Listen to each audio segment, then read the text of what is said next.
Well, happy Friday, everybody.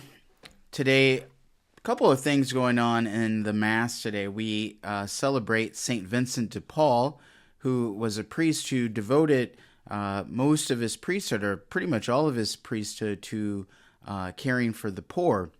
He also had some assistance or in collaboration with St. Louis de Marillac.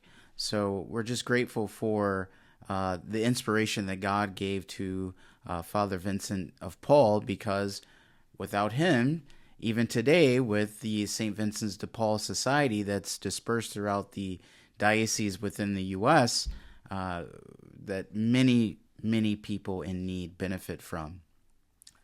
Special thing of my own parish that and the place where we have our St. Vincent de Paul is essential ministry to the needs of a particular community. And so we give thanks to God for this great gift of inspiring St. Vincent de Paul to minister to the poor, but all of the fruits that have come from that, we give thanks to God for. In today's gospel, we find the apostles, the question that Jesus is asking his apostles about, who do people say that I am?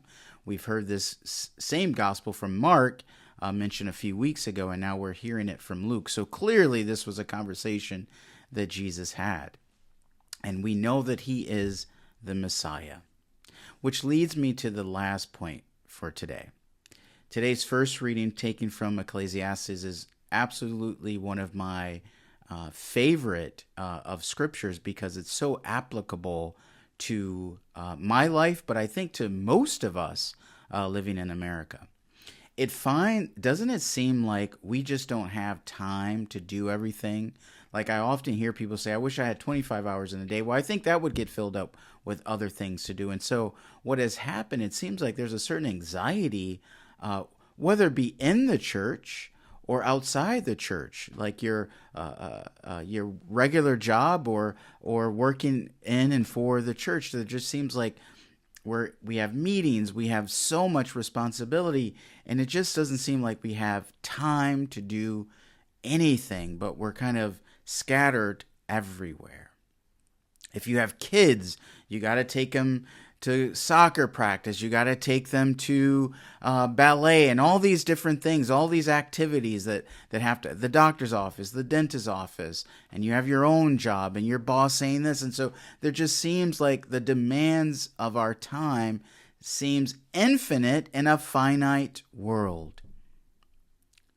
And so what happens, we get anxious about the demands on us. And so we have in Scripture today where God is calling us to live the virtue of prudence. And prudence says there's a time for everything. And that means we have to do one thing, and sometimes one thing at a time, or maybe two things at a time, but we can't do everything. And so we have to have this gift to say yes to those things to which we are obliged to do, and no to those things that we simply can't do. Because we know from another scripture verse that Jesus says, have no anxiety about yourself. God has a providential care for all of his people, for all of his creation. And for any of you who deal with anxiety, and I should say myself, I've learned to really organize my life so that I have time for prayer, time for reading, time for the mission, but also personal time for family, time for friends. We have to all fit that in this 24-hour block of time so that we can have peace about ourselves, so that we can actually live up to what Jesus is saying, the Messiah, have no anxiety about yourselves. So just want to pray for any one of us dealing with anxiety about life, to really spend some time with the Lord to help you organize your life so that truly you can be devoted to the things you need to be devoted to, and those other things can be taken away. To the peace of God. Peace.